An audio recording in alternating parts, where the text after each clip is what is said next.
Bonjour à tous, bienvenue sur My Travel Project. Aujourd'hui je te fais une vidéo pour te parler que récemment j'ai démissionné de mon boulot pour me relancer de nouveau en freelance à temps plein.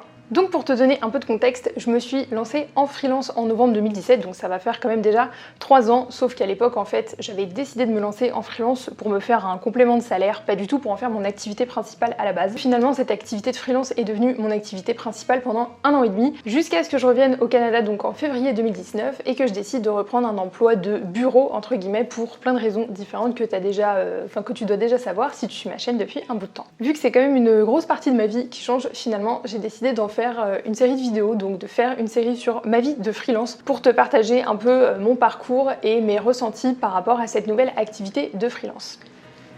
Mais déjà tu dois peut-être te demander qu'est-ce que c'est être freelance. Être freelance, c'est travailler à son compte dans un domaine spécifique. Donc tu peux très bien travailler en offrant tes services ou tout simplement en créant ta boutique en ligne par exemple. C'est quand même un domaine qui est assez large, mais en tout cas c'est la définition que j'en fais. Donc moi je suis freelance et enregistrée en France en tant qu'auto-entrepreneur depuis novembre 2017 et j'offre mes services en communication digitale, création de contenu et rédaction web.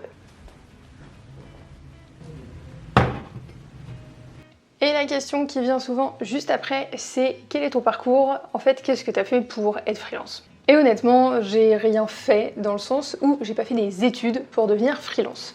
Je m'explique. Déjà, je pense pas trop qu'il y ait des études pour devenir freelance à proprement parler. Je sais que tu peux faire des masters en entrepreneuriat par exemple, mais l'entrepreneuriat c'est très large. Personnellement, j'ai un master en relations internationales et ensuite, la plupart de mes compétences, en tout cas celles que je vends en tant que service dans mon activité de freelance, je les ai apprises pendant mes stages, mes expériences pro et aussi par moi-même, notamment grâce à mon blog. Donc en termes de marketing, communication et création de contenu, on peut dire que je suis autodidacte, entre guillemets.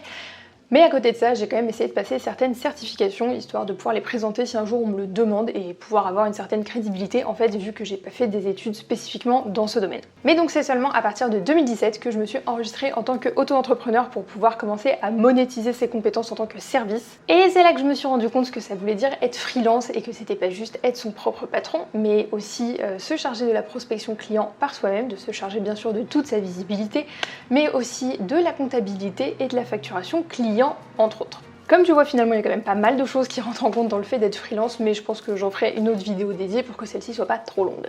Aussi, tu dois peut-être te demander pourquoi j'ai décidé en fait de démissionner de mon travail pour redevenir freelance, alors qu'il y a quand même aussi des inconvénients non négligeables à être freelance, notamment le fait de ne pas avoir un salaire stable ou de ne pas avoir de collègues. Donc en tout, je suis quand même restée un petit peu moins d'1 an et demi dans mon boulot, et en fait je me suis rendu compte au fur et à mesure que les missions que je faisais en freelance m'intéressaient beaucoup plus que ce que je faisais dans mon entreprise. Aussi, personnellement, j'ai aucun problème à travailler seule. Je sais que c'est quelque chose qui pèse parfois chez certaines personnes, mais moi je suis plutôt quelqu'un de solitaire, donc le fait de pas avoir de collègues, c'est pas quelque chose qui me pèse spécifiquement. Ce que j'aime bien dans le fait d'être freelance, c'est de pouvoir organiser mes journées comme je l'entends. Ça c'est un gros plus, c'est vraiment la liberté d'organisation. Et aussi au niveau du contact que tu as avec le client, je trouve que t'es le seul point de contact en fait par rapport à la mission, par rapport au service que tu offres, et je trouve que c'est du coup une relation qui est peut-être plus saine et un peu plus privilégiée que quand tu travailles en entreprise et que tu as des contacts avec les clients, parce que eux souvent ils ont plusieurs contacts au sein de ton entreprise, donc tu as une relation qui est un peu plus détachée. En tout cas moi c'est comme ça que je le vois. Donc voilà, pour toutes ces raisons j'ai décidé de quitter mon emploi pour redevenir freelance à temps plein. En tout cas c'est mon objectif.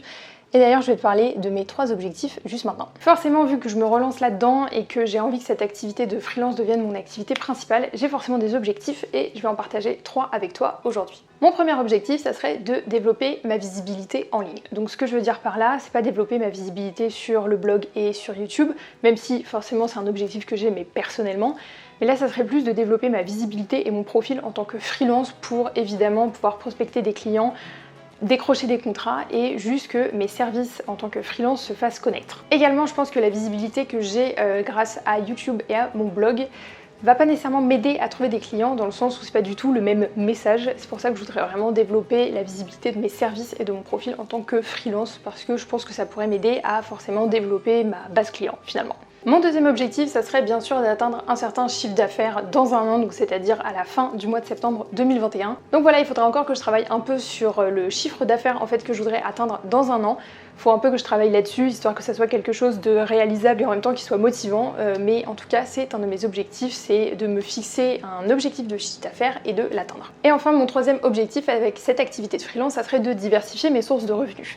Donc même si évidemment je commence de nouveau à proposer mes services comme freelance en communication, rédaction web et création de contenu, je pense aussi que c'est quand même assez utile de diversifier ses sources de revenus. Donc par exemple avec YouTube, je me fais à peu près une cinquantaine d'euros par mois avec la monétisation YouTube, mais je pense qu'il y a aussi d'autres manières pour pouvoir augmenter mon salaire mensuel, entre guillemets, qui pourrait aussi me servir et qui en même temps serait intéressante pour moi parce que j'ai pas envie de faire quelque chose qui ne m'intéresse pas, voilà. Donc mon objectif serait de rechercher comment je pourrais diversifier mes sources de revenus pour que ça soit à la fois intéressant et à la fois lucratif pour moi. Donc voilà, c'est tout pour ce premier épisode de ma vie de freelance, j'espère que ça t'aura plu, j'espère que tu auras pu en apprendre un peu plus sur le contexte, sur mon parcours et mes objectifs dans cette nouvelle activité de freelance. Si toi aussi t'es freelance, si t'es à ton compte, n'hésite pas à me dire ce que tu fais en commentaire, ça m'intéresserait beaucoup. N'hésite pas aussi à me dire dans les commentaires ce que tu penses de cette nouvelle série de vidéos et de cette nouvelle thématique sur ma chaîne qui finalement est quand même une toute nouvelle part de ma vie. En tout cas, j'espère que ça t'aura plu et nous on se retrouve bientôt dans une prochaine vidéo. Ciao!